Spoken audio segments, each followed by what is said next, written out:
በቃል ውስጥ ጌታ ሆይ ያለውን እውነት እንድናውቅ ነፍስ መንፈሳችን በህይወት ጌታ ሆይ ኃይል እንድትሞላ ቅዱሱ መንፈስህ በእያንዳንዳችን ህይወት ውስጥ ጌታ ሆይ ጸጋንና ኃይልን እንዲሰጠን የጥበብና የመገለጥ መንፈስ እንዲሰጠን ሐዋርያት ነቢያት ቤተክርስቲያንን በመሰረቱበት በዛ የእውነት መንፈስ ጌታ ሆይ እንድትሞላን የጥበብና የመገለጥ መንፈስ እንድትሰጠን በጌታ በኢየሱስ ስም እንለምንሃለን። ጌታ ሆይ አባቶች ሐዋርያው ጳውሎስ በተረዱበት እኛም መረዳት እንድንችል ወደ ጠለቀው እውነትና ወደ አንተ እቅድና ፕላን እንድታስገባን እንለምንሃለን። ስለሰማን ተመስገን በጌታ በኢየሱስ ስም አሜን አሜን።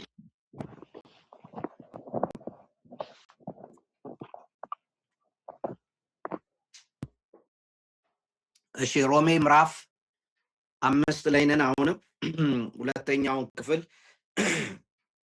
3 ክፍል ነው ያለው። የመጀመሪያው ምዕራፍ 5 ከቁጥር 1 እስከ አንዳንዴም እስከ ቁጥር 5 4ም ሊሆን ይችላል ከቁጥር 5 ድረስ ግን እስከ ቁጥር 11 ተመሳሳይ ጭብጥን ሊያሳይ ይችላል። ከቁጥር 5 12 ደግሞ እስከ ቁጥር 14 ድረስ ጠንካራ የሆነ የሰው ልጆችን ችግር በአጭር ቃል ያስቀመጠበት ክፍል ነው። በሁለተኛ ክፍል ደግሞ የሶስተኛው ክፍል ኢየሱስና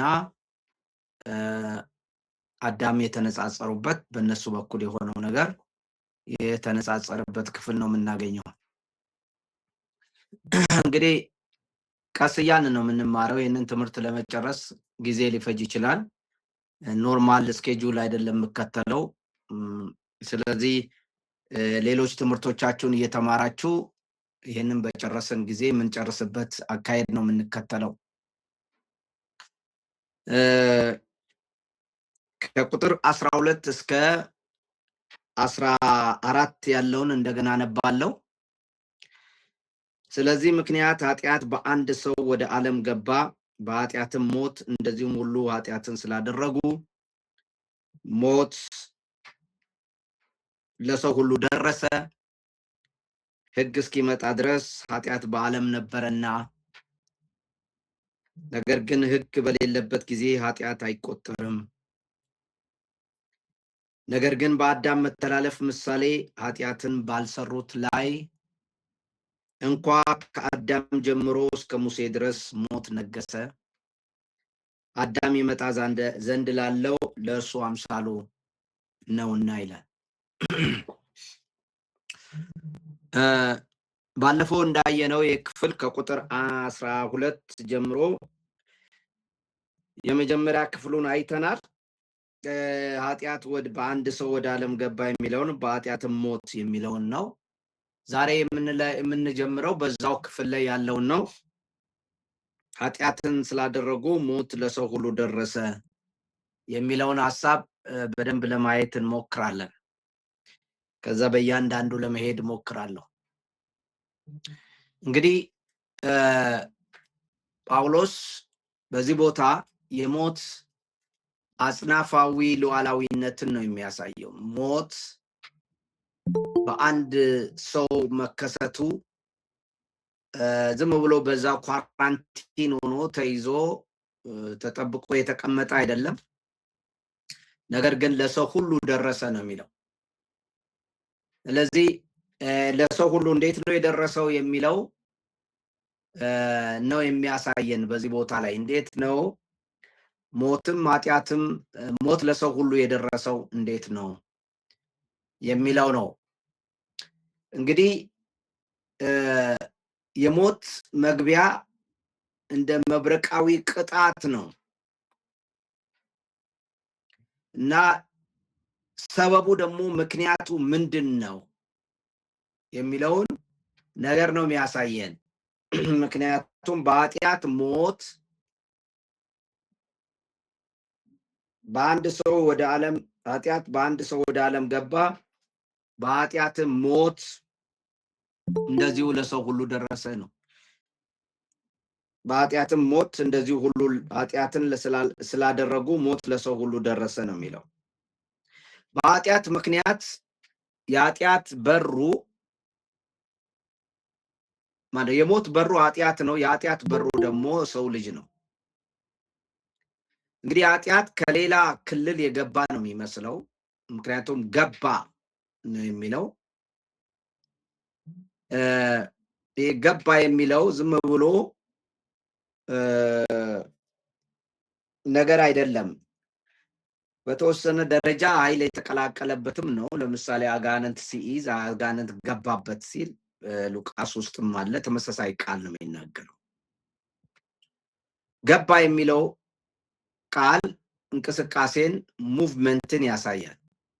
ከአንድ አካል ከአንድ ስፍራ ወደ ሌላ ስፍራ መሸጋገርን ያሳያል። ስለዚህ ኃጢአት ከሰው ልጅ ክልል ውጭ የነበረ እንደሆነ ነው የሚያሳየው። ገባ ሲል የሰው ዓለም ሰው የሚኖርበት የሰው ልጅ ይኖርበት የነበረውንና የሰው ልጅን ማንነት ሁሉ ያቃወሰ ነገር ነው። በሌላ አባባል በዚህ ቦታ የምናየው የሰው ልጅ ሲፈጠር ከኃጢአት ጋር እንዳልተፈጠረ ነው። የሰው ልጅና ኃጢአት ሁለቱ የተለያዩ ባህሪያት የነበራቸው፣ አዳም ይህንን የኃጢአት ባህሪ ያስገባው ያው ያችን አልታዘዝም ያለውን ማን ነው ያን እንዳያደርግ የተነገረውን ነገር ባደረገ ጊዜ ነው እድል አግኝቶ የገባው። በዚህ በኃጢአት ምክንያት ሞት ደግሞ በኃጢአት ትከሻ ውስጥ ሆኖ ገባ ማለት ነው። ይሄ ለሰው ልጆች ከፍተኛ ምጥ የሆነው ሞት የሚባለው ነገር የኃጢአት ውጤት እንደሆነ በዚህ ቦታ ለማሳየት ነው ጳውሎስ የሚጀምረው።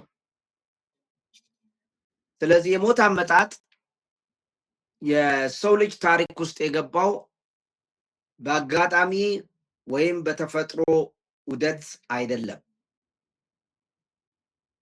ስለዚህ ኃጢአት ነው ያስገባው። ኃጢአት በራሱ ቻናል ነው፣ እግዚአብሔር አላስገባውም። ሰው ኃጢአትን በጋበገዘ ጊዜ ኃጢአት ደግሞ አብሮት ሁል ጊዜ የሚሄደው ሞት የሚባለው ነገር ነው። እንግዲህ አንዱ ችግር ብዙ ጊዜ እኛ ማናስተውለው ኃጢአትና ሞት የማይለያዩ ነገሮች መሆናቸውን እንረሳለን። በኃጢአት አካባቢ ሞት አለ። ሞት ስንል ትርጉሙን በኋላ እንነጋገራለን።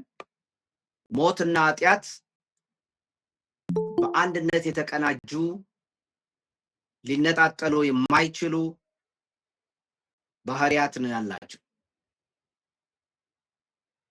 ስለዚህ የማይቀየር ትስስርን ነው የሚናገረው ሰዋሰው። በኃጢአት በኩል ካለ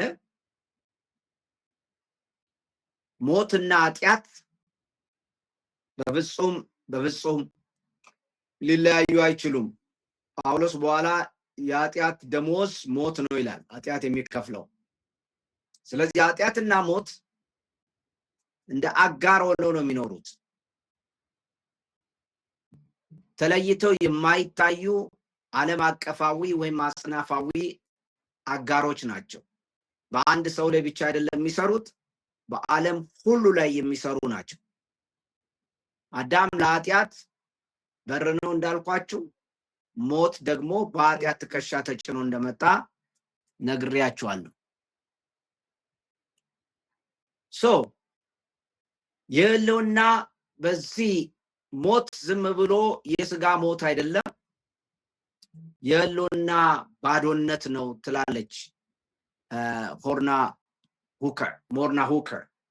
ሞት ዝም ብሎ የስጋ ህይወት ማክተም ሳይሆን የሰው ልጅ የእግዚአብሔርን መልክና ክብር ማጣቱ ነው ብላ ሞርና ሁከር ታዋቂ እንግሊዛዊ ትከራከራለች። ስለዚህ ሞት ዝም ብሎ ጸጥ ማለት አይደለም። ሞት አደገኛ ነገር ነው። ሞት ዝም ብሎ የአካል በድንነት ወይንም አለመንቀሳቀስ ብቻ ቢሆን ኖሮ አዳም ከእግዚአብሔር ጋር ያችን በበላ ቀን ሞትን ትሞታለህ የተባለው በዛ ቀን ከእግዚአብሔር ጋር መነጋገርም አይችልም። አፉ ይተሳሰራል። ልክ ኤሌክትሪክ ይዞት እንደወደቀ ሰው አይነት አይደለም የሆነው። ወዲያው ጭርር ብሎ አልሞተም። ያችን አፉ ውስጥ ሲያስገባ ያችን ፍሬ እንደ ኤሌክትሪክ ነዝራው ደምስሩን ልቡን አቁማ አልሞተም። ጭራሽኑ ከእግዚአብሔር ጋር ይወያያል፣ ከእግዚአብሔር ጋር ይከራከራል። ለምን ኃጢአት እንደሰራ ለምን እንደተላለፈ ምክንያት ያቀርባል። ከዛ በኋላም ከኤደን ገነት ሲባረር እናየዋለን። ለሔዋንም ስም ሲያወጣላት እናየዋለን። ልጅ ወልደዋል። ስንት ዓመት እንደቆዩ ማናቅም። ከኃጢአት በፊት ማለቴ ነው። ከኃጢአት በኋላ ግን ለብዙ ረጅም ዓመታት ኖረዋል።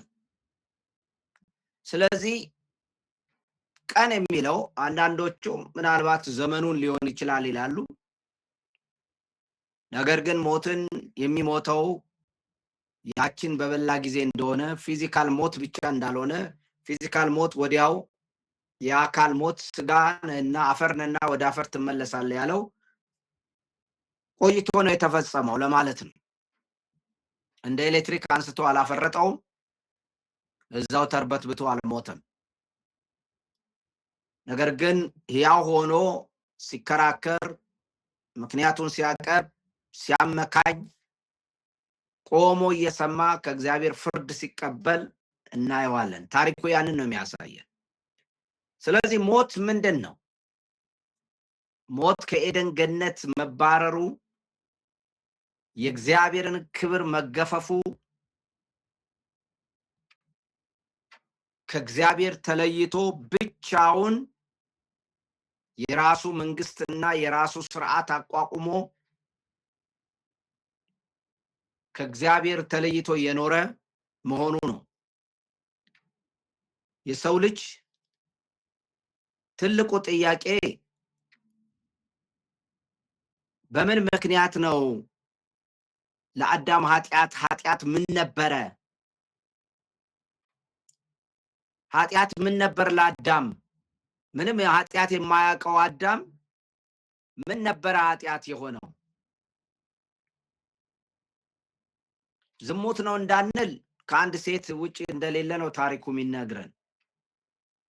ሰው መግደል ነው እንዳንል ምንም ሰው የሚገለው ነገር የለውም። እዛ ሚስቱ ናት ያለችው። ምንድነው የያዘው? ምኞት ነው። ምኞቱ ደግሞ ምንድነው? እግዚአብሔርን መሆን ነው። ስለዚህ ትልቁ ኃጢአት የነበረው የሰው ልጅ የፈጠረውን አምላክ መሆንን ነው። አምላክ ደግሞ የማንም ገዢ የማንም ተገዢ ስላልሆነ በራሱ ሐሳብና በራሱ ፍቃድ ትክክለኛውና ትክክለኛ ያልሆነውን የሚወስን ሁሉን የሚያውቅ በራሱ ብቻውን የሚቆም ነው። አዳም ለምን ያህል ጊዜ ከእግዚአብሔር ጋር እንደኖረና የእግዚአብሔር ባህሪ ምን ያህል እንደሚያጓጓ ምን ያህል እንደሚፈትን እሱን መሆን መፈለግ ምን ያህል ድንቅ የሆነ ውበት እንዳለው ኃይል እንዳለው ስልጣን እንዳለው ያወቀ ይመስለኛል። ያንን ክብር ያንን ታላቅነት በመልኩና በምሳሌው መፈጠር ሳይሆን አምሳያ ሆኖ መፈጠር ሳይሆን የሱ ጥላ ሆኖ መፈጠር ሳይሆን ምሳሌ መሆን ሳይሆን ራሱኑ መሆን ነው የፈለገው። ስለዚህ ያንን ያየውን ክብር መሆን ፈለገ።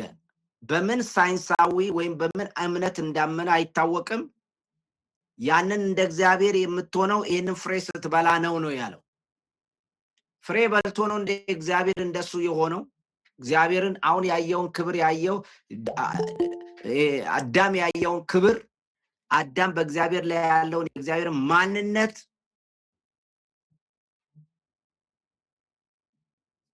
እግዚአብሔር ያችን ፍሬ በልቶ እንደዛ የሆነ መሰለው እንዴ? ስለዚህ አዳም ትልቁ ስህተት እግዚአብሔርን መሆን መፈለግ ነው። ይሄ ነው ትልቁ ኃጢአት። በዚህ ነው ወደ ዓለም የገባው። ይህ ኃጢአት ነው ወደ ዓለም የገባው። ይህ ኃጢአት ነው ለሌሎቹ ሁሉ ፍሬ የሆነው። ዝሙት፣ ርኩሰት፣ መግደል ምናምን የምንላቸው ሁሉ ሰው በራሱ ብቻውን ቆሞ ያለ አምላክ መኖርን ነው። ይሄ ነው ኃጢአት። ይሄ ወደ ሰው ልጆች ገባ መጣ። በሌላ አባባል እኔ ራሴን በራሴ እመራለሁ፣ እኔ ራሴ አምላክ ነኝ፣ ራሴን አስተዳድራለሁ፣ አምላክ ነኝ፣ ኢንዲፔንደንት ራስ ገዝ፣ በሌላ የማይገዛ አምላክ የማያስፈልገው ራሱን በራሱ የሚያስተዳድር መሆን ፈለገ። በዚህ ነው ኃጢአት። ይሄ አይነት ህይወት ሞት የሚባለውን ግዛት አመጣ ነው የሚለው። ሞት የሚባለው ታዲያ ምንድን ነው? ሞት ከእግዚአብሔር ተለይቶ ሰዎች በራሳቸው የበላይነትና ራሳቸውን በራሳቸው የሚያስተዳድሩበት የዛንም ውጤት የሚቀበሉበት የህይወት አይነት ነው። ሞት ማለት መደንዘዝ ብቻ አይደለም። ከአንድ የህይወት አይነት ወደ ሌላ የህይወት አይነት መሸጋገር ነው። በሌላ አባባል በኤደን ገነት ውስጥ የነበረና ከእግዚአብሔር ጋር ሲኖር የነበረው አዳም ከኤደን ገነት ወጥቶ ከእግዚአብሔር ህልውና ወጥቶ ከእግዚአብሔር ተለይቶ ለብቻው በሚያዋቅረው ዓለም ውስጥ መኖሩ ነው ሞት። ያም ደግሞ በዛ በሚኖረው ዓለም ውስጥ የሚመጣው ማናቸውም ውጤት ከእግዚአብሔር የሚመጣው ቅጣት እንደገናም ደግሞ በራሱ መንገድ እግዚአብሔርን ክዶ በመሄዱ በእንቢተኝነትና በአመፁ በመሄዱ የሚያመጣቸው ውጤቶች የእግዚአብሔር ቅጣት የራሱ ባህሪና ህይወት በምድር ላይ ያለው እነዚህ ሁሉ ሞት ናቸው። እነዚህ ሁሉ ከእግዚአብሔር ክብር ወድቆ የሚኖራቸው የህይወት አይነት ነው እንጂ ድንዛዜ ማለት አይደለም። በሞት ውስጥ እንደምንመላለስ መጽሐፍ ቅዱስ ይናገራል ኤፌሶን ምዕራፍ 2 ላይ። ሞት በኃጢአታችሁና በበደላችሁ ሙታን ሆናችኋል ነው፣ ግን በዛም ትመላለሳላችሁ ይላል። ሙታንነት መኖር ማቆም ማለት አይደለም። ሙታንነት በራስ ኃጢአት፣ በራስ ስሜት፣ በራስ ፍላጎት በዲያብሎስ መንግስት ቁጥጥር ስር መኖር ነው። ያም ኑሮ የሚያመጣውን ጽዋ መጠጣት ነው። እሱም ከእግዚአብሔር ተለይቶ መኖር ነው ለዘላለም። ስለዚህ የእግዚአብሔር ክብር፣ የእግዚአብሔር ማንነት፣ እግዚአብሔር የሰጠን ስፍራን ማጣት ነው። እሱ ደግሞ ወደ ኃይል ተቀይሯል። የሰው ልጆች ካቅማቸው ብሏል። ከዚህ በላይ የሞትን ኃይል በፍጹም ከራሳቸው ላይ ማንሳት አይችሉም። ሞት ገባ። ሞት ለሰው ሁሉ ደረሰ። የሰው ልጅ እንግዲህ ከመለኮታዊ የህይወት ምንጭ ተለይቷል ማለት ነው። ሞት ያንን ክፍተት በመሙላት የሰው ልጅ ማንነት የሚገዛ አዲስ ጌታ ሆኖ ነው ብቅ ያለው። ምክንያቱም ሞት ነገሰ ይላል። ሞትን በንጉስነት ነው የመሰለው ጳውሎስ። ስለዚህ ሞት የሁለንተናዊ ይዘትን ስንመለከት ከስጋዊ ህልፈት እስከ መንፈሳዊ መለያየት ድረስ የያዘ ነው። ስጋዊ ህልፈቱን ስንመለከት ፊዚካል ዴት እንዳለ እናውቃለን። የሰው ልጆች ይሄ ውጤቱ ነው። ብዙም ይሄ አስጨናቂ ላይሆን ይችላል። ሁለተኛ መንፈሳዊ መለያየት ነው። ይሄ ነው ከፍተኛው ስፒሪቹዋል ሰፐሬሽን ነው። መንፈሳዊ መለያየት ነው። መንፈሳዊ ግዛት ነው ሞትን የምናየው። በጣም ሞት ማለት የሰው ልጆች ከእግዚአብሔር ሕይወትና ጸጋ ተለይተው በራሳቸው እና በዲያብሎስ ቁጥጥር ስር የሚኖሩት የሕይወት አይነት ነው። ተለይተው በዚሁ ምድር ላይ ያሉ ከእግዚአብሔር ተለይተው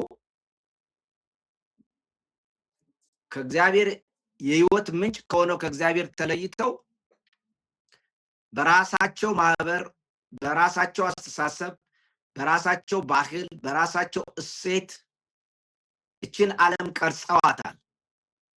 እቺ ዓለም እግዚአብሔርን በሚፈሩ ሰዎች የተገነባች አይደለችም፣ ወይም ደግሞ የሕይወትን ዛፍ እየበሉ በኖሩ ሰዎች የተገነባች አይደለችም። የሕይወትን ዛፍ ይልቅ ክፉንና መልካሙን ዛፍ በምታስታውቅ ወይንም ደግሞ ራስን በራስን በመምራት ራስ ገዝ በሆኑ ሰዎች የተፈጠረች ዓለም ነች ስላችሁ፣ የዓለም ስላችሁ ሰማይና ምድሩ እጽዋቱ ማለት አይደለም። የሰው ልጆች ተራክቦ፣ የሰው ልጆች ግንኙነት፣ የሰው ልጆች የሚኖሩበት የሕይወት ስርዓት ዛሬ ከፍተኛ የሆነ የሞት ስርዓት ውስጥ ነው የምንኖረው። ይሄ ስርዓትን ሰዎች በራሳቸው ላይ ነው ያመጡት። ሞት የሕይወት ተቃራኒ ነው። ሕይወት የሚባለው ነገር እግዚአብሔርን ታዞ መኖር ነው። ብሉይ ኪዳን ላይ እግዚአብሔር ለእስራኤል ሁለት ነገር ነው ያስቀመጠላት በፊቷ። አንደኛው ሞት፣ ሁለተኛው ደግሞ ሕይወት። እነሆ ሞትንና ሕይወትን በፊት አስቀምጫለሁ። ልክ እንደ አዳም ማለት ነው። ሞትንና ሕይወትን በፊት አስቀምጫለሁ። ከፈለክ ሞትን መምረጥ ትችላለህ፣ ከፈለክ ሕይወትን መምረጥ ትችላለህ። ነገር ግን እግዚአብሔር የቱን መምረጥ እንዳለበት ሁለቱን አነጻጽሮ እግዚአብሔር የሱን ፍላጎት ገለጸላቸው። ምንድነው ያለው? በሕይወት እንድትኖር ሕይወትን ምረጥ ብሎት ነው ያለው። ምን ማለት ነው? በሕይወት እነዚህን ሕግ ብትታዘዙ በሕይወት ትኖራላችሁ ነው ያለው መልሶ እዛው ውስጥ። ስለዚህ የእግዚአብሔርን ሕግጋት እየጠበቀ የሚኖር ወይም በሌላ አባባል ባጭሩ ለእግዚአብሔር እየተገዛ እግዚአብሔርን የበላይና ጌታ አድርጎ ንጉስ አድርጎ ፈጣሪ አድርጎ ገዥና መሪ ተቆጣጣሪው የሱ የበላይ አድርጎ ሲኖር ለእግዚአብሔር ታዘዘ ማለት ነው። በሌላ አባባል በሕይወት ይኖራል ማለት ነው። ያ ማለት በሕይወት ውስጥ መኖር ማለት ለእግዚአብሔር በመታዘዝ መኖር ነው። ሞትን መምረጥ ማለት ደግሞ ጣዖትን እያመለኩ ራስ በሚፈልገው የሰው ልጅ የሚፈልገውን ነገር ማድረግ ማለት ነው። በሌላ አባባል ከእግዚአብሔር ትእዛዝ ውጭ መኖር ማለት ነው። ልክ እንደ አዳም ያንን ነው ያደረገው። ስለዚህ ሞት እግዚአብሔርን ያለመታዘዝ ሕይወት ነው። ሞት ራሱን የቻለ አምላክ የለሽ የሕይወት ስርዓት ነው። አምላክ አልባ እግዚአብሔር ቢኖርም እግዚአብሔር ሬኮግናይዝ የማያደርግ እግዚአብሔርን የማይቀበል እንደ አምላክነቱ ክብርንና ምስጋናን የማያቀርብ እንደ ፈጣሪነቱ አክብሮ የማይገዛ የዛ ሕይወት ስርዓት ነው። ይህ የሕይወት ስርዓት በሰው ልጆች ውስጥ ገብቷል። ይህም የመጣው ደግሞ እኔ ራሴ አምላክ መሆን እፈልጋለሁ ከሚል ከፍተኛ ምኞት የመጣ አዳም ይህንን ኃጢአት ነው ወደ ሰው ልጆች ያስገባው። በሱ ምክንያት ሞት የሚባለው ግዛት ለሰው ሁሉ ደረሰ ይላል። ስለዚህ ሞት ፊዚካልም ነው። በአካላችን የመበስበስና የመጥፋት በምድር ላይ ያለመኖር ወይም የመኖር መብታችን በጊዜና በሰዓት ተገድቦ እየደከምንና እያረጀን ብንኖርም እንኳን በተፈጥሮ እየደከምን እንሄዳለን።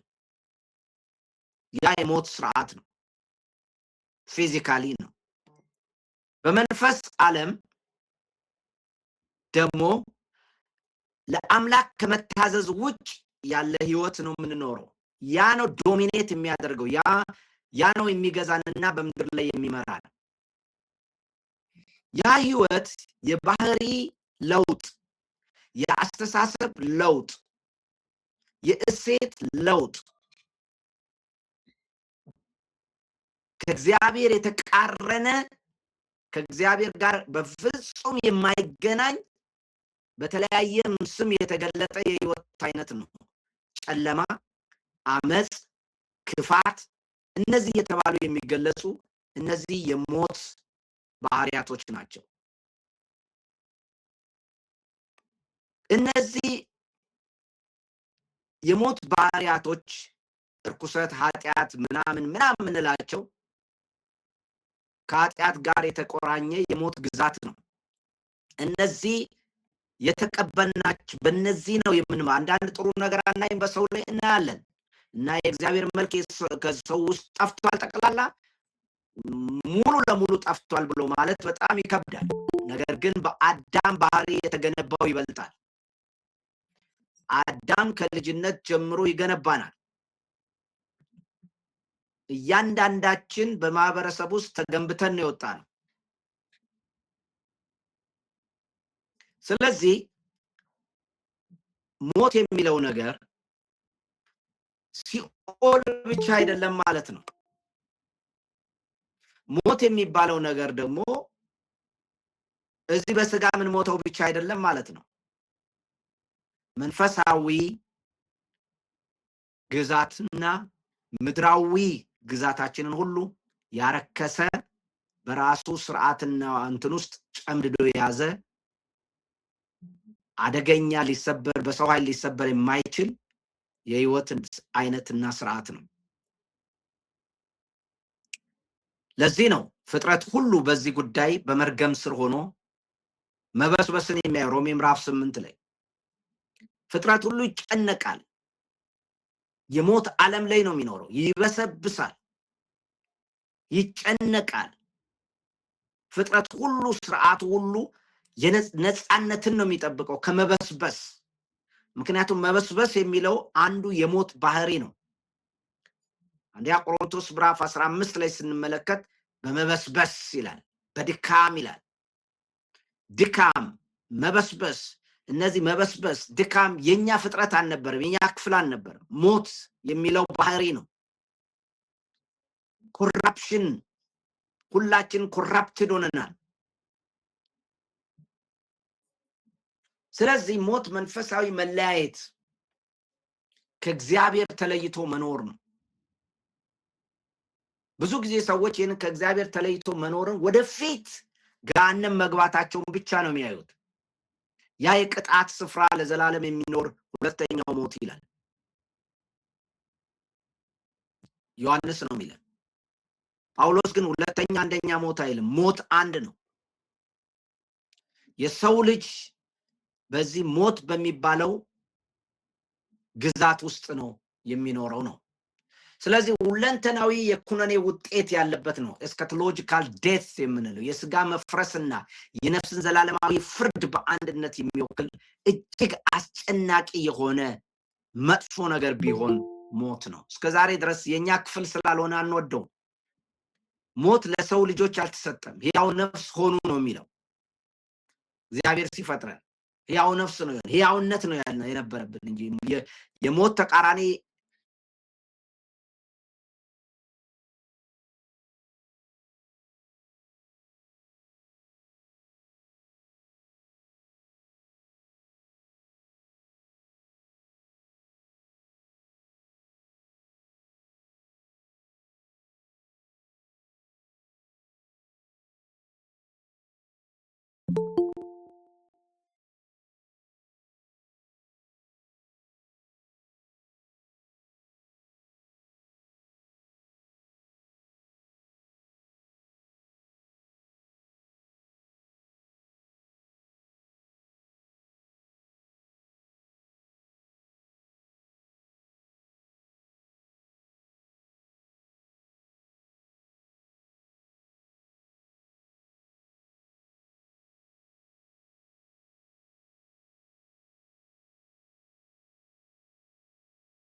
ተስፋ ያስቆረጠው ማለት ሞት ነው እሱን ተስፋ ያስቆረጠው።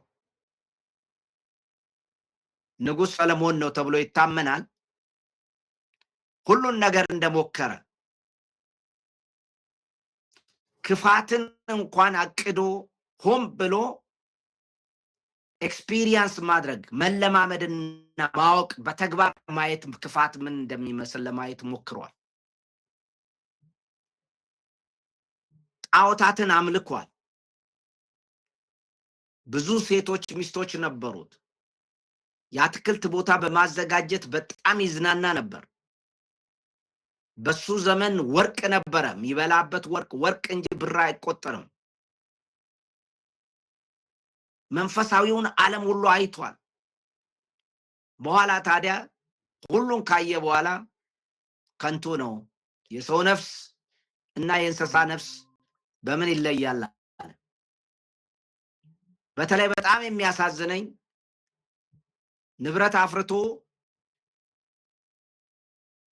ለሌላው ማካፈል የማይችል መስጠት የማይችል ልጅ የሌለው እሱን ሳስብ ከንቱ ነው ይላል። ከዛ በኋላ ደግሞ መልሶ ልጅም ያለው እንኳን ቢሆን ንብረት ያፈራ ለልጁ የሰጠ ልጁ ምን እንደሚያደርግ ከሞተ በኋላ ስለማያውቅ ይህም ከንቱ ነው ይላል። ስለዚህ አንድ ሰው በዚህ በሞት አጥር ውስጥ ታስሮ ያለ የሚዝናና የሚበላ ንብረት የሚያፈራ የሚፈልገውን የሚያደርግ ነገር ግን ከሞት ማሸነፍ የማይችል ከሞት ባሻገር ግን እግዚአብሔር ለፍርድ ሊያቀርበው እንደሚችል የሚናገር መጽሐፍ ነው። እግዚአብሔርን በወጣትነት ጊዜ ወይም አቅም ባለ ጊዜ እግዚአብሔርን አስብ ብሎ ያለው ሞት የሰው ልጆች ስናየው ባዶነት እንዲሰማን ያደርጋል። ዋጋ ቢስ እንደሆንን አሳንሶ አድክሞ ያሳየናል። ከፍተኛ የሆነ ቅጣት ነው። ጳውሎስ ይህንን በአንደኛ ቆሮንቶስ ምዕራፍ 15 ላይ ሲናገር የሞት ባህሪ በድካም ይዘራል ይላል፣ በውርደት ይዘራል ይላል፣ በክብር ይነሳል። በድካም ይዘራል፣ በኃይል ይነሳል፣ በመበስበስ በህይወት ይሆናል ይላል። ስለዚህ ሞት የውርደት ክፍል አንዱ ነው። አካላችን ሲሞት ሲያረጅ እየተዋረደ ነው። እንደ ጳውሎስ ሳይንስ የፈለገውን ይበል፣ ያ አልነበረም ማንነታችን። ተስፋ ቢስነት ያደርጋል፣ አቅመቢስ ያደርገን እንደሆነ ያሳየናል። ለዚህው ነው እንዴ እንድንል ያደርገናል። ይሄንን ማሸነፍ የሚችል ማን አለ? ፊዚካሊ እንኳን ተውት፣ የባህሪ ተውት፣ የሌላ ነገር ሞት የሚባለው ንጉስ ነው። ሁሉንም መቅጣት፣ ሁሉንም መያዝ ይችላል። ስለዚህ ሞት ወደ ሰው ልጆች እንዲሁ ስርዓት መበስበስ ወይም የባህሪ ልዩነት ወይም ክፋት ብቻ አይደለም። ሊሰበር የሚገባው ከፍተኛ ኃይል ነው። ለዚህ ነው ሞት ሆይ መውጊያ ወዴት አለ? የሞት መውጊያ ኃጢአት ነው፣ የኃጢአትም ኃይል ሕግ ነው ይላል ጳውሎስ። ሞት ወደ ሰው ልጆች ሁሉ ገባ። ሞት የሚባለው ነገር የሰው ልጆች በፍጹም ሊረዱት አልቻሉም። ብዙ ሰዎች እግዚአብሔርን መጥራት የሚጀምሩት ሊሞቱ እንደደረሱ ሲያስቡ ነው።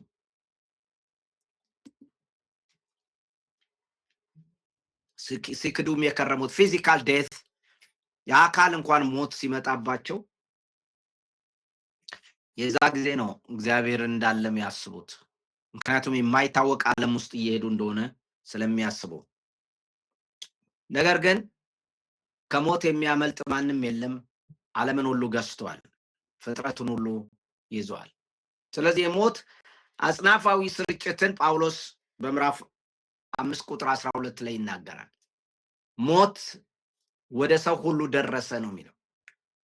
የቃሉ ትርጉም ደረሰ የሚለው በግሪኩ ሰርጎ ገባ የሚል ነው።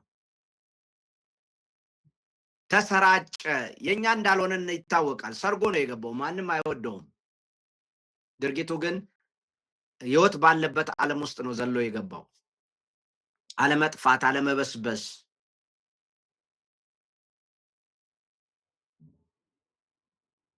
አንድ ነቢይ ነኝ የሚል ሳውዝ አፍሪካ ላይ በቴሌቪዥን የሚያስተምር አልሞትም እያለ ያስተምር ነበር እና ብዙ ጊዜ የሚሞት አልመሰላቸው። ፕሮፌት ኩቦስ ነው ምናምን የሚባል ነው። ካንሰር ያዘው። አይሞትም እየተባለ ቢባልም ሞተ። አላመኑም ሰዎች። አንዳንዴ ልንመኝ እንችላለን። ነገር ግን ዴት ሞት አካላዊም ይሁን ባህሪም ይሁን መንፈሳዊም ይሁን በተለያየ መንገድ የሚገለጠውን ባህሪ ከክርስቶስ ውጭ ማሸነፍ አይቻልም። ኃይለኛ ሆኖ መጥቷል። ስለዚህ ሞት በአዳም ባርነት በአዳም በርነት ይቅርታ ከገባ በኋላ በሰው ልጆች ታሪክ ውስጥ እንደ ማዕበል መሰራጨቱን ነው የሚናገረው። ሞት በአዳም በኩል የተከፈተለትን በር ተጠቅሞ መላውን ዓለም ነው የወረረው። ምንም ልታረጉ አትችሉም። ስለዚህ ለሰው ሁሉ ደርሷል። ምን አይነት ሰው ነው? ሁሉ ኃጢአትን ስላደረጉ ነው የሚለው። ሁሉ ኃጢአትን ስላደረጉ ነው የሚለው። እንግዲህ ሰው ሁሉ ኃጢአትን ያደረገው ሁለት አይነት አተረጓጎም እዚህ ጋር አለ። ኃጢአትን ስላደረጉ የሚለው በሞት ምክንያት ነው ኃጢአትን ያደረጉት ወይስ ኃጢአት ስላደረጉ ነው የሞቱት የሚለው ጥያቄ አለ። ብዙ ጊዜ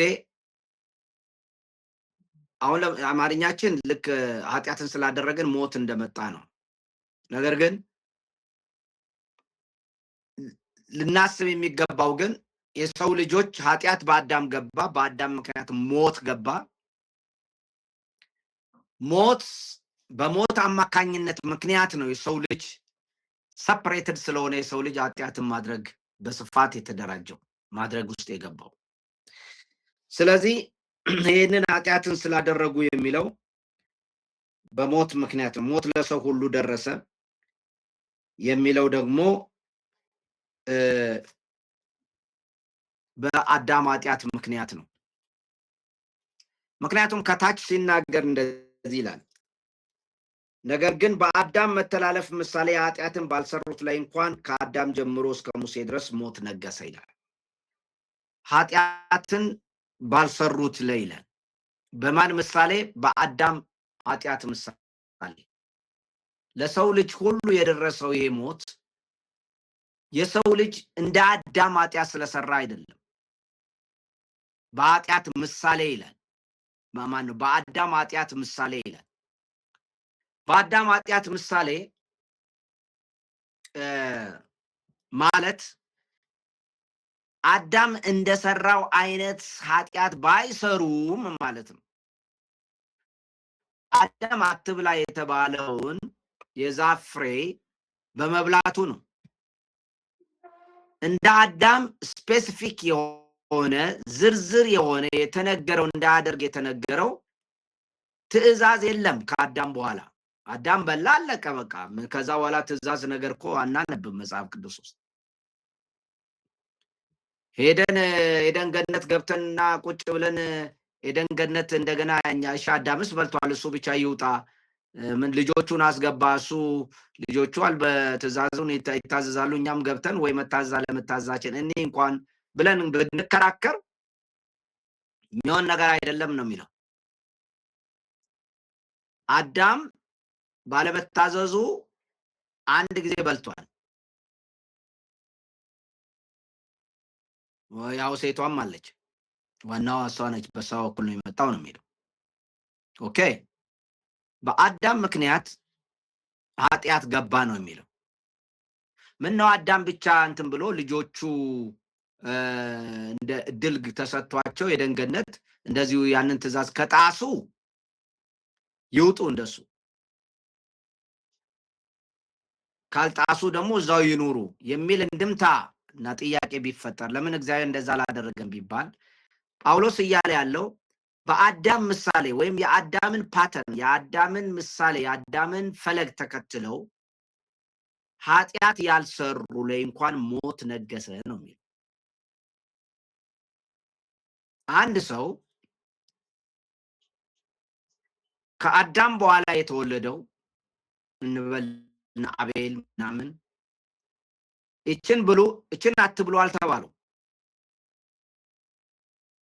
ምንም ምሳሌ የላቸውም። ልክ የአዳም አይነት ትእዛዝ አልተሰጣቸውም። ከዛ በኋላ እንደውም አንሰማም ምንም ነገር። ምናልባት አብርሃም መጣ፣ ከዛ በኋላ እንደዛ ነው። ስለዚህ በአዳም ምሳሌ ሰዎች ላይ ሞት ነግሷል ይላል። ለምን? ሞት አንድ ጊዜ ነው የመጣው። ከእግዚአብሔር መለየት አንዴ ነው የመጣው። በአዳም ውስጥ ሆኖ የሰው ልጅ ጠቅላላ ወጥቷል። ከአዳም ጋር አንድ ጊዜ ወጥቷል የሰው ልጅ። ለዚህ አዳም እንደው ከዚህ በኋላ ንጉሳቸው አምላካቸው በቃ ራሳቸው ናቸው የሰው ልጆች። በሌላ አባባል በእነዚህ ሰዎች ላይ ሁሉ ከእግዚአብሔር መለየት፣ የእግዚአብሔር ክብርን ማጣት፣ ከእግዚአብሔር ኪንግደም ከእግዚአብሔር መንግስትና አገዛዝ ተለይተው ወጥተዋል። ስለዚህ ተለይተው ወጥቶ የሰው ልጅ በአዳም ምክንያት ነው ኃጢአት በሰው ልጆች ላይ ደረሰው። ሞት ስለነገሰባቸው ኃጢአት ያደርጋሉ እነሱ። ስለዚህ ኃጢአት ስለሚያደርጉ ኃጢአት የሚያደርጉት በሞት ስር ስለሆኑ ነው። ከእግዚአብሔር ተለይተው ስለሚኖሩ ነው። ያለ እግዚአብሔር ስለሚኖሩ ነው። ንጉሳቸው የአዳም ማንነት ነው። አዳም የሰራው መንግስትና ዲያብሎስ ናቸው። ስለዚህ የሰው ልጅ ኃጢአት የሚሰራው ሁሉም የሰው ልጅ በሞት ስር ስለሆነ ነው።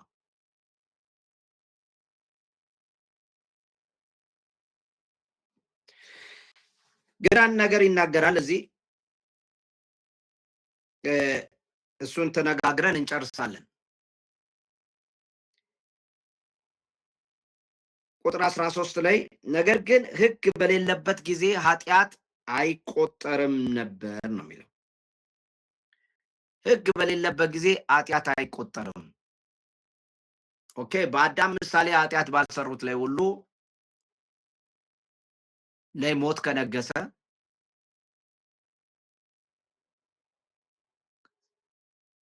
ኃጢአት ይቆጠር ነበር ወይ? ስለሚቆጠር ነው ወይ በሞት ሞት የነገሰባቸው? አይደለም። ሞት የነገሰባቸው ኃጢአት ስለሚቆጠር አይደለም። ምክንያቱስ ኃጢአት የሚቆጠረው ሕግ ሲኖር ብቻ ነው። መቆጠር የሚለው ቃል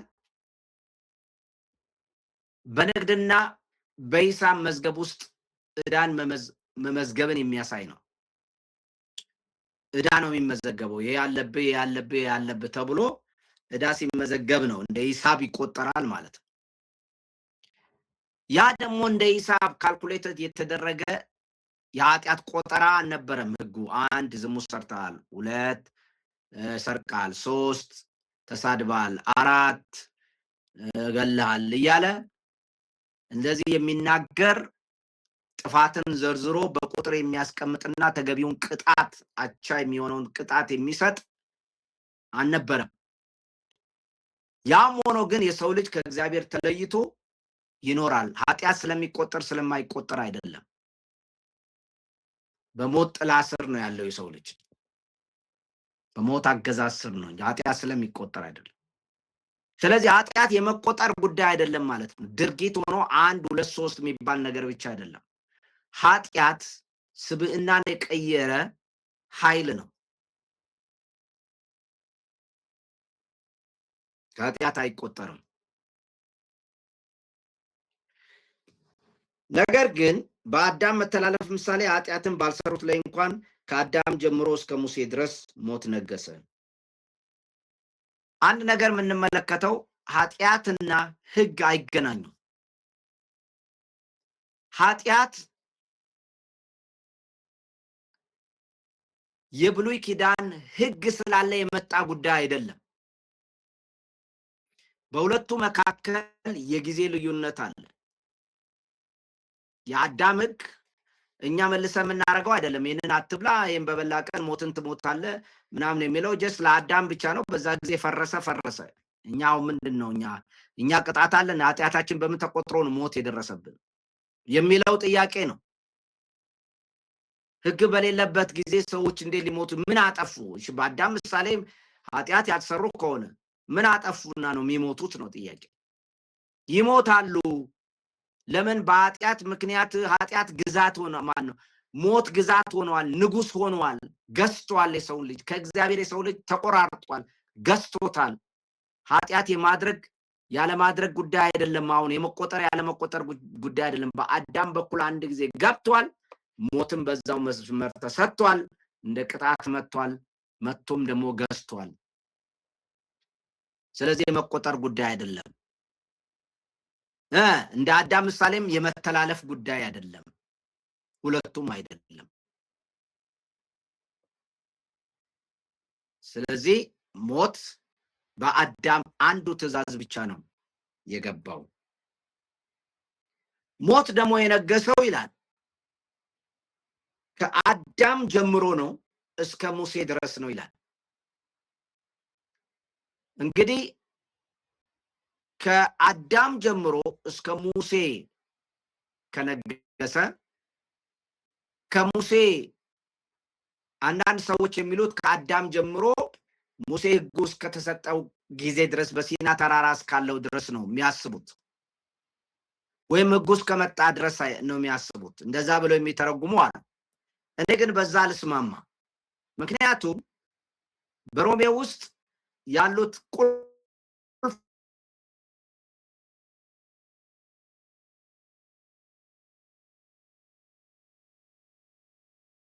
አንዱ አብርሃም፣ ሌላው ሙሴ፣ ሌላው ኢየሱስ፣ ከዛ ቀጥሎ ቤተክርስቲያን እና አሕዛብ ናቸው በዚህ ካራክተር ውስጥ የምንመለከተው። ስለዚህ ከነዚህ ውስጥ ቁልፎቹ የታሪክ እጥፋት የተደረገባቸው አዳም የሰውን ልጅ ታሪክ ቀይሯል። እንደገና በአብርሃም ደግሞ እንደዚሁ የሰው ልጅ ታሪክ በተወሰነ ደረጃ ተቀየረ። ሙሴ ደግሞ እንደዚሁ ታሪካዊ መንፈሳዊ ታሪካዊ ጥፋት አመጣ። ከዛ ኢየሱስ ነው። ስለዚህ ከአዳም ጀምሮ እስከ ኢየሱስ ምጽአት ድረስ የመጀመሪያ ኢየሱስ ክርስቶስ መምጣት ማለትም የሙሴ ሕግ እስካለበት ዘመን ድረስ ለማለት ነው። ከአዳም ዘመን እስከ ሙሴ ዘመን ድረስ ያለበት ጊዜ ሞት ነግሷል። በሌላ አባባል የሰው ልጆች ቆጣጥሮ ገዝቶ ኮራፕት እያደረገ እያበሰበሰ እየገደለ ባህሪ እየለወጠ ከእግዚአብሔር ተለይቶ መኖር ጉዳይ ከአዳም ጀምሮ እስከ ሙሴ ሕግ ክርስቶስ ኢየሱስ መጥቶ ጸጋ እስከመጣበት ጊዜ ድረስ ያለውን ነው የሚናገር። ከዛ በኋላ ኢየሱስ ሲመጣ ሞት ተሰበረ። ሞትን ድል አድርጎ ተነሳ። ሮሜ ምዕራፍ 1 ላይ ስንመለከት ከሙታን በኃይል የተነሳ በቅድስና መንፈስ ከሙታን በኃይል የተነሳ በቅድስና መንፈስ የተነሳ በኃይልም የእግዚአብሔር ልጅ ሆኖ የተሾመ። ስለዚህ ጌታችን ኢየሱስ ክርስቶስ ሞቶ እስኪነሳበት ድረስ ጊዜ ያለው ሞት ንጉስና ጌታ ሆኖ ማንንም የማያነቃንቅ ገዢ ሆኖ የተቀመጠ ነው። ነገር ግን ጌታችን ኢየሱስ ክርስቶስ ከተነሳ በኋላ ሞት መውጊያው ተሰብሯል፣ ኃይሉ ተሰብሯል፣ ኃይሉ ቆሟል። ስለዚህ ሞት መንገስ የቻለው ክርስቶስ ኢየሱስ ከመጣበት ጊዜ ድረስ ነው። ስለዚህ ከአዳም ጀምሮ እስከ ሙሴ ዘመን ድረስ ማለትም ሕጉ ጸጋ እስከመምጣቱ በፊት የነበረው የሙሴ ዘመን ድረስ ሞት ገዝቶ ነበር። አሁን ግን ኢየሱስ ስለመጣ በኋላም ያንን ነው የሚተነትነው ቁጥር 15 ጀምሮ በሙሴ ዘመን አቁሟል። የሙሴ ዘመን አሁን አቁሟል። አዳምም አቁሟል። በሁለቱ እስከ በዚህ የጊዜ ማዕቀፍ ውስጥ ነበረ ንጉስ የሆነው። አሁን ግን ንግስናው ተሽሯል። ሮሜ ምዕራፍ 6 የሚናገረው እሱ ነው። ለዚህ ነው እኛ ነፃ ያወጣ ነው ከሞት በላይ የምንኖረው። ሞት የሚባለው ዓለም አይገዛንም። ሞት አይገዛንም። ሞት አይዘንም። የሞት ባህሪ የሚባለው ነገር የክፋት፣ አመጽ፣ እርኩሰት የሚባሉ በኋላ ደግሞ በተስፋ እግዚአብሔር የሰጠን በመከራ ውስጥ ተስፋ አለን ይላል። ያ ተስፋ ደግሞ ትንሣኤ ነው። ሮሜ ምዕራፍ 8 ሲናገር እንደው ተስፋ እንዳለን የእግዚአብሔር ልጆች ነፃነትን የእግዚአብሔር ልጆች ክብር መገለጥ የሚባለው የትንሣኤ ህይወት ከፊታችን አለ። የምናምን ሞትን የማንፈራ ሰዎች ሆነን የተነሳ ነው እኛ ነን። ስለዚህ እኛ የምናምነው በትንሣኤ ነው። ሮሜ ምዕራፍ 4 ላይ እንዳየነው ክርስቶስ ኢየሱስን ከሙታን ባስነሳው ስለምናምን ይሄ ደግሞ ጽድቅ ሆኖ ይቆጠርልናል ተብሎ ተጽፏል።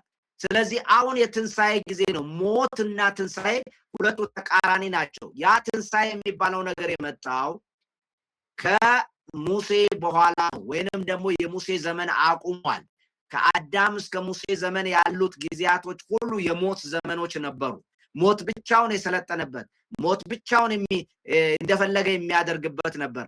አሁን ግን ኢየሱስ ክርስቶስ ህይወትን ይዞ መጥቷል። በአንዱ ሰው በኩል ሞት፣ በአንዱ በኩል ደግሞ ህይወት መጣ ይላል የሚቀጥለው ክፍል። ስለዚህ እኔ አንዳንድ ምሁራኖች የሙሴ ተራራ ላይ ህጉን የመጣበትን ዘመን ነው የሚያዩት። እሱ አይደለም። ነገር ግን የሙሴ ዘመን የምንለው የሙሴ ጊዜ የምንለው ጌታችን ኢየሱስ ክርስቶስ እስከመጣበት ጊዜ ድረስ ያለውን ነው። ስለዚህ ጌታችን ኢየሱስ ክርስቶስ የህይወት ምንጭ ሆኖ መጥቶልናል። ጌታ ይባረክ። ስለዚህ ዛሬ እኛ ከሞት ኃይል አምልጠናል። ኢየሱስም ሊመጣ ላለው ለእርሱ አምሳሉ ነው ይላል። ምሳሌው ነው። አዳም የሚመጣው አምሳል ወይም የጥላነትን ውክልና ሚስጥር ነው የሚነግረን። አሻራ ነው፣ ንድፍ ነው ይላል። ግን ንድፍነቱ ምሳሌነቱ በኃጢአት አይደለም። ሁሉንም ወክሎ በእግዚአብሔር ፊት መቆሙ ነው። የዓለም ለውጥ መጣ። የሞት በር የሆነ የኃጢአት በር የሆነ የሞት በር የሆነ አዳም በተቃራኒው ደግሞ ኢየሱስ የህይወትና የጽድቅ በር ሆኖ የኃይልና የትንሣኤ በር ሆኖ መጥቷል ማለት ነው። ያኛው ለጥፋት የዓለምን የሰው ልጆችን ህይወት አጠቃላይ የቀየረ የሰው ልጆችን ዴስቲኒ ሁሉ ያበላሸ ተግባር የሰራ ነው። በዚህ በክፋቱ ከክርስቶስ ይለያል። ነገር ግን ብዙዎችን በመወከሉ ደግሞ ከክርስቶስ ጋር አምሳያ ይሆናል። በዚህ ጨለማ ውስጥ ነው ጌታችን ኢየሱስ ክርስቶስ የመጣው። ከአዳም ጀምሮ እስከ ሙሴ ያለው ዘመን የሞት ዘመን ነው። ሞት ብቻውን ንጉስ የሆነበት ነው። አሁን ግን ንጉስ አይደለም። ሞቱን በሚመስል ሞት ከሱ ጋር ከተባበርን ትንሣኤውን በሚመስል ትንሣኤ ከሱ ጋር እንተባበራለን ይላል። እኛ ሞተናል። የክርስቶስንም ሞት ሞተናል። ስለዚህ አንድ ነገር እንድታስቡ ፈልጋለሁ። ይህንን ዓለም ስንመለከት ልናዘን ያስፈልጋል። እያንዳንዱ የሰው ልጅ በክርስቶስ ኢየሱስ በኃይል ጣልቃ ገብነት ሊድን ያስፈልገዋል የሚለውን ማየት አለብን። ሞት ዝም ብሎ በቀላሉ ሰዎች በራሳቸው ነጥቀውት የሚወጡት ዓለም አይደለም። ፊዚካሊ ልክ እንደሚያስቸግረን በአካል አቅም አሳጥቶ እንደገደለን በመንፈሳዊውም እንደዛው ነው። እግዚአብሔር ካልደረሰልን አይሆንም። ስለዚህ ሞት ነግሷል ነው የሚለው። ለዚህ ነው ጌታችን ኢየሱስ ክርስቶስ ሰብሮ ገብቷል። ወደ ህይወትን ይዞ ወደ ሞት ዓለም ውስጥ ገብቷል። የሰው ልጆች ዓለም በሞትና በኃጢአት ንግስና የተወረረ ነው። አሁን ግን ሌላ ዓለም፣ ሌላ ዴስቲኒ፣ ሌላ በር ተከፍቷል። የጽድቅና የህይወት በር ተከፍቷል። ያንን ነው ጳውሎስ የሚነግረን። ክብር ለእርሱ ይሁን። ጌታን እናመሰግናለን። ሃሌሉያ። እንጸልይ። ጥያቄ ካላችሁ ኔክስት ዊክ ሰጣችኋለሁ። ዛሬ እንጸልይ። ኦ ሎርድ ጂሰስ ሃሌሉያ። እስቲ እግዚአብሔርን አመስግኑ ባላችሁበት ሁኔታ። አሜን አሜን። በቤታችሁ አመስግኑ እግዚአብሔርን። ከምንድነው ያወጣን? ከምንድነው ያወጣን? እግዚአብሔርን አመስግኑ። ክብርንም ለእርሱ ስጡ። ሃሌሉያ። አመስግኑት ጌታን። ሃሌሉያ። በባጋዳራ ካራቦራ ባላባሽ የደላላቦስ ከምን እንዳወጣን አስቡ። አቅም የለንም፣ እጅግ ደካሞች ነበር። ሞትን የሰበረልን እሱ ብቻ ነው። እነሳለሁ የሚል ተስፋ ሰንቀን የምንቀመጥ ተስፋ እንዲኖረን ያደረገ እሱ። ኃጢአት እኮ ጉልበታም ነው፣ ጉልበቱን ሰበረልን ኢየሱስ። ሞት እኮ ጉልበታም ነው። አዳም የሰው ልጅን ዴስቲኒ ቀይሯል። ከአምላክ ርቀን ነበር፣ ከተስፋው ርቀን ነበር፣ በፍጹም የሌለን ሰዎች ነበር።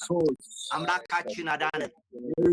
ኢሳ ኮማንዳራና ባጋስ ይራባላጋዶ ዳላላ ባጋሽ ከረበገንደረ ቦራባላ አመስግኑ። ከሞት ወጥመድ መውጣታችሁ ይራባላ ባጋዶ ዳላላ ባጋስ ከረበገንደረ አመስግኑ። ዛሬ አይደለም የሚታየን የሚመስለኝ፣ ዛሬ ግን እንዲታየን እግዚአብሔር ይርዳል። አይኖቻችን እግዚአብሔር የከፈተ ይሁን። ያ መንፈስ ቅዱስ ለሐዋርያት ከፈተ። ዛሬዎቻችንን አይኖቻችንን ክፈት መንፈስ ቅዱስ። ኤራባካሳ ተላባዳራራ ባሽራራ ማንም ሰው በምድር ላይ ሞት ያሸነፈ የለም። አካላዊ ሞትንም መንፈሳዊ ሞትንም ያሸነፈ የለም። አቤቱ አምላካችን ሆይ ወደ ሞት ዘመን የገባው ኢየሱስ የሕይወት ንጉስ፣ የሕይወት ራስ፣ የሕይወት ዛፍ ራስ መጣልና እናመሰግናለን። ዛፏ ራሷ መጣ ሰማይ፣ አንተ ራስ መጣ ኢየሱስ ክርስቶስ እናመሰግናለን። ኤራቦላ ባጋሳ ተላባጋዶ ራባጂና ራባጋዶ ባጋዲያና ናማሽና ባባሳ ተላካሮ ባዲያና ናሞሽሪ ደረቦሳ ራጋሲ ከለሚና ኤራባላ ባላ ባላ ባሳ ባጋዶ ራጋሲ ደረቦሺና ናሞሽራ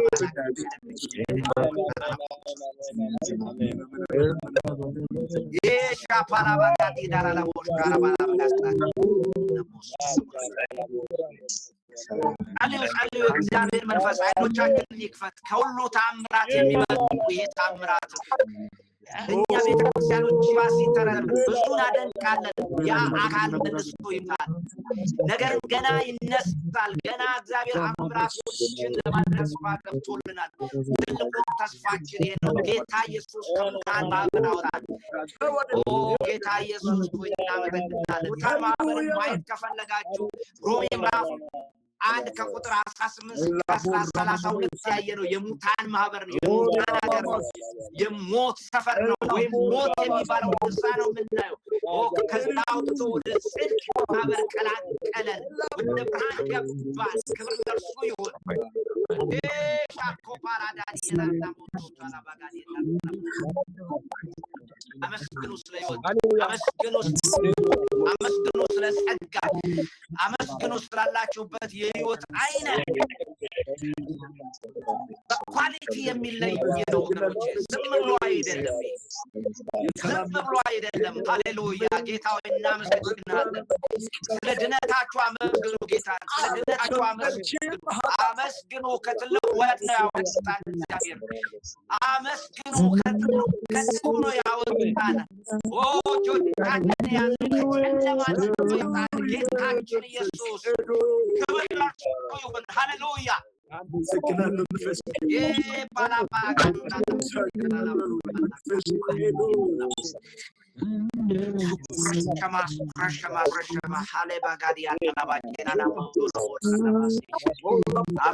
አመስግኑ። ባላችሁበት ቦታ በቤታችሁ ሆናችሁ በቦታችሁ ሆናችሁ በመንፈሳችሁ በውስጣችሁ ጌታን አመስግኑት። ሁሉ ያልፋል። ግራው የሚቀርበት ኑሮ የሚያበቃበት ቀን አለ። ሞት በሰው ልጆች